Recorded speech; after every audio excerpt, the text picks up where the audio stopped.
ಇತ್ತೀಚೆಗೆ ನನ್ನ ಸ್ನೇಹಿತರೊಬ್ಬರು ಸಿಕ್ಕಿದ್ರು, ಹೇಳ್ತಾಯಿದ್ರು ಅವ್ರ ಹತ್ರ ಒಂದು 22-23 ವರ್ಷದ ಲೇಡಿ ಬಂದಿದ್ದರಂತೆ.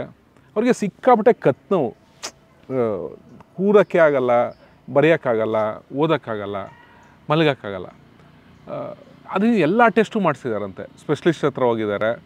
ಅವರು CT ಸ್ಕ್ಯಾನ್ ಮಾಡೋಕ್ಕೆ ಹೇಳಿದ್ರು, MRI ಮಾಡಿದರು, ಮತ್ತು ಸ್ವಲ್ಪ ಸ್ಪಾಂಡ್ಲೈಟಿಸ್ ಇದೆ ಅಂತ ಹೇಳಿದರು, ಮತ್ತು ಫಿಸಿಯೋಥೆರಪಿಗೂ ಒಳಗಾಗಿದ್ದರು. ಸುಮಾರು ಒಂದು 3-4 ತಿಂಗಳಲ್ಲೇ 60-70 ಸಾವಿರ ಖರ್ಚು ಮಾಡಿದ್ದಾರೆ ಕತ್ನೋವಿಗೋಸ್ಕರ. ಆದರೆ ಕತ್ನೋವು ವಾಸಿ ಆಗಿಲ್ಲ. ಅವ್ರು ಕೇಳಿದ್ರಂತೆ, ಅಲ್ಲಮ್ಮ ಇತ್ತೀಚೆಗೆ ನೀನು ಹೈಯರ್ ಸ್ಟಡೀಸ್ಗೆ ಸೇರ್ಕೊಂಡಿದೆಯಾ ಅಲ್ವಾ ಅಂತ. ಹೌದು ಅಂತ ಹೇಳಿದ್ರಂತೆ. ಆ ಹುಡುಗಿ ಅವ್ರಿಗೆ ಸುಮಾರು ಚಿಕ್ಕದಿಂದನೂ ನೋಡಿದ್ದಾರೆ, ಪದೇ ಪದೇ ಅವ್ರ ಹತ್ರ ಸಣ್ಣ ಪುಟ್ಟ ತೊಂದರೆ ಆದಾಗ ಎಲ್ಲ ಬರ್ತಾಯಿದ್ರು. ಆದರೆ ಇತ್ತೀಚೆಗೆ ಕತ್ನೋವು ಜಾಸ್ತಿ ಇತ್ತು ಅಂತ ನೇರವಾಗಿ ಸ್ಪೆಷಲಿಸ್ಟ್ ಹತ್ರ ಹೋಗಿದ್ದಾರೆ. ಇವರು ಕೇಳಿದ್ರಂತೆ, ನೀನು ಹೈಯರ್ ಸ್ಟಡೀಸ್ ಸೇರ್ಕೊಂಡಿದೆಯಲ್ಲ, ಏನಾದ್ರು ತುಂಬ ಒತ್ತಡ ಏನಾರು ಆಗ್ತಿದೆಯಾ ನಿನಗೆ? ತುಂಬ ಟೆನ್ಷನ್ ಮಾಡಿಕೊಂಡು ನಿದ್ದೆಗೆಡೋದು, ಜಾಸ್ತಿ ಓದೋದು ಇದೆಲ್ಲ ಮಾಡ್ತಿದೆಯಾ ಅಂತ. ನಿಮಗೆ ಹೇಗೆ ಗೊತ್ತಾಯಿತು ಡಾಕ್ಟ್ರೇ ಅಂತ. ಅಲ್ಲಮ್ಮ ನಾನು ಚಿಕ್ಕರಿಂದ ನೋಡಿದ್ದೀನಿ, ನನಗೆ ಅಷ್ಟು ಗೊತ್ತಾಗಲ್ವಾ. ಮೊದಲು ನೀನು ಅದೆಲ್ಲ ಬಿಡು, ಆ ಒತ್ತಡ ಎಲ್ಲ ಬಿಟ್ಟು ಸ್ವಲ್ಪ ವ್ಯಾಯಾಮ ಮಾಡು, ಸ್ವಲ್ಪ ದಿನ ಗ್ಯಾಪ್ ತಗೋ, ಕಾಲೇಜಿಂದ ರೆಸ್ಟ್ ತಗೋ, ಟ್ರೈ ಮಾಡು, ನೋಡೋಣ ಅಂತ ಹೇಳಿದ್ರಂತೆ. ಆಶ್ಚರ್ಯ ಅನ್ನೋ ರೀತಿ ಒಂದು 10-15 ದಿವಸದಲ್ಲೇ ಕತ್ನೋವು ಪೂರ್ತಿ ವಾಸಿ ಆಯ್ತಂತೆ.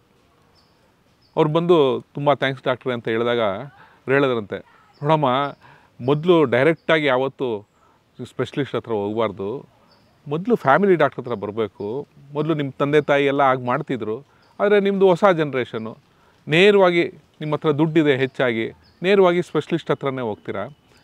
ಇದು ಯೋಚನೆ ಮಾಡಬೇಕಾದಂಥ ವಿಚಾರ ಅಂದಂತೆ. ಇದು ನಾವೆಲ್ಲ ಕೂಡ ಯೋಚನೆ ಮಾಡಬೇಕಾದಂಥ ವಿಚಾರ. ಮೊದಲೇನಾಗ್ತಿತ್ತು, ನಮಗೇನೇ ತೊಂದರೆ ಆದರೂ ನಮಗೆ ಫ್ಯಾಮಿಲಿ ಡಾಕ್ಟ್ರ್ ಅಂತ ಒಬ್ರು ಇರ್ತಾಯಿದ್ರು, ಅವ್ರ ಹತ್ರ ಹೋಗ್ತಾಯಿದ್ದೋ, ಅವ್ರು ನಮ್ಮ ತೊಂದರೆಗಳನ್ನೆಲ್ಲ ಕೇಳಿ ಆದರೆ ಅವರೇ ಔಷಧಿ ಕೊಡ್ತಾಯಿದ್ರು. ಅಕಸ್ಮಾತ್ ಆಗಲಿಲ್ಲ ಅಂದರೆ ಸ್ಪೆಷಲಿಸ್ಟ್ಗೆ ರೆಫರ್ ಮಾಡ್ತಾಯಿದ್ರು. ಅವಾಗೇನಾಗೋದು, ಒಂದು ಕಂಟ್ರೋಲ್ ಇರೋದು. ಮತ್ತು ನೇರವಾಗಿ ರಕ್ತ ಪರೀಕ್ಷೆ, ಎಕ್ಸ್ರೇ, ಸ್ಕ್ಯಾನಿಂಗು ಇಂಥದ್ದೆಲ್ಲ ಬರೀತಿರಲಿಲ್ಲ. ಅವಶ್ಯಕತೆ ಇದ್ದರೆ ನೋಡ್ಕೊಂಡು ಬರೀತಿದ್ರು ಒಂದು 3-4 ದಿವಸ ಆದಮೇಲೆ. ಮತ್ತು ರೋಗಿಗಳಿಗೂ ಅವ್ರ ಮೇಲೆ ವಿಶ್ವಾಸ ಇರೋದು, ಹೌದಪ್ಪ ಇವ್ರ ಹತ್ರ ಬಂದರೆ ಇವರೆಲ್ಲ ನಮ್ಮನ್ನ ನೋಡ್ಕೊತಾರೆ, ಜಾಸ್ತಿ ತಲೆ ಕೆಡಿಸ್ಕೊಳ್ಳೋ ಹಾಗಿಲ್ಲ ಅಂತ. ಆದರೆ ಈಗ ಎಲ್ಲರಿಗೂ ಬುದ್ಧಿ ಜಾಸ್ತಿ ಆಗಿದೆ, ಗೂಗಲ್ ಇದೆ, ಇದೆಲ್ಲದರಿಂದ ಏನಾಗುತ್ತೆ, ಏನೇ ಬಂದ್ರೂ ಮೊದಲು ನಾವು ರಿಸರ್ಚ್ ಮಾಡೋಕ್ಕೆ ಶುರು ಮಾಡ್ತೀವಿ. ಇದನ್ನೇನಾಗುತ್ತೆ, ಅನಾವಶ್ಯಕವಾಗಿ ಹಲವಾರು ಟೆಸ್ಟ್ಗಳಿಗೆ ಒಳಗಾಗ್ತೀವಿ, ಸ್ಪೆಷಲಿಸ್ಟ್ಗಳನ್ನ ಭೇಟಿ ಮಾಡ್ತೀವಿ. ಇದರಿಂದ ಏನಾಗುತ್ತೆ, ಹೆಚ್ಚು ಹಣ, ಶ್ರಮ, ನೋವು ಜಾಸ್ತಿ ಆಗುತ್ತೆ. ಅದೇ ನಿಮಗೆ ವಿಶ್ವಾಸ ಇರೋ ಒಬ್ಬ ಕುಟುಂಬ ವೈದ್ಯರು ನಿಮ್ಮ ಜೊತೆಗಿದ್ದಾರೆ ಅಂದರೆ ಎಷ್ಟು ಧೈರ್ಯ ಆಗುತ್ತಾ. ಅವ್ರು ಮೊದಲು ನಿಮ್ಮ ಸಮಸ್ಯೆನ ಕೇಳ್ತಾರೆ, ಎಲ್ಲಿ ತೊಂದರೆ ಇದೆ ಅಂತ ಕಂಡುಹಿಡಿತಾರೆ, ಅದಕ್ಕೆ ಸೂಕ್ತವಾದ ಔಷಧಿ ಕೊಡ್ತಾರೆ. ಅಕಸ್ಮಾತ್ ಕಡಿಮೆ ಆಗಲಿಲ್ವಾ, ಆವಾಗ ಅದಕ್ಕೆ ಬೇಕಾದಂಥ ಪರೀಕ್ಷೆಗಳು ಮತ್ತು ಸ್ಪೆಷಲಿಸ್ಟ್ಗಳ ಹತ್ರ ನಿಮ್ಮನ್ನು ಕಳಿಸ್ತಾರೆ. ಮತ್ತು ಆ ಸ್ಪೆಷಲಿಸ್ಟ್ಗಳ ಜೊತೆ ಇವರೇ ಮಾತಾಡ್ತಾರೆ, ನಿರಂತರವಾಗಿ ಸಂಪರ್ಕದಲ್ಲಿರ್ತಾರೆ. ಹಾಗಾಗಿ ನಿಮಗೆ ಆತಂಕ ಕಡಿಮೆ, ನಿಮಗೆ ಯೋಚನೆ ಮಾಡೋ ತೊಂದರೆ ಕಡಿಮೆ ಇರುತ್ತೆ. ಕಾಯಿಲೆ ಅಕ್ಯೂಟ್ ಅಥವಾ ಕ್ರಾನಿಕ್ ಆಗಿರ್ಬೋದು, ಅಂದರೆ ಅಲ್ಪಕಾಲೀನ ಅಥವಾ ದೀರ್ಘಕಾಲೀನ ಆಗಿರ್ಬೋದು, ಅಪಘಾತ ಆಗಿರ್ಬೋದು, ಯಾವುದೇ ತೊಂದರೆ ಇದ್ದಾಗಲೂ ಮೊದಲು ನೀವು ನಿಮ್ಮ ಕುಟುಂಬ ವೈದ್ಯರನ್ನು ಸಂಪರ್ಕ ಮಾಡಿದ್ರೆ ಅವರು ಅದಕ್ಕೆ ಸೂಕ್ತವಾಗಿ ನಿಮಗೆ ಮಾರ್ಗದರ್ಶನ ನೀಡ್ತಾರೆ.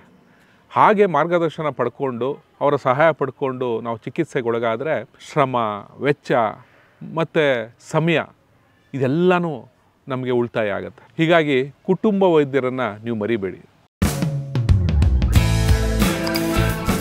ನಮ್ಮ ಕನ್ನಡ ಫೇಸ್ಬುಕ್ ಪೇಜ್ನ ಲೈಕ್ ಮಾಡಿ, ಯೂಟ್ಯೂಬ್ ಚಾನೆಲ್ನ ಸಬ್ಸ್ಕ್ರೈಬ್ ಮಾಡಿ. For more updates click on the bell icon. ನಮ್ಮ ಕನ್ನಡ ಡಿಜಿಟಲ್ ಮೀಡಿಯಾ.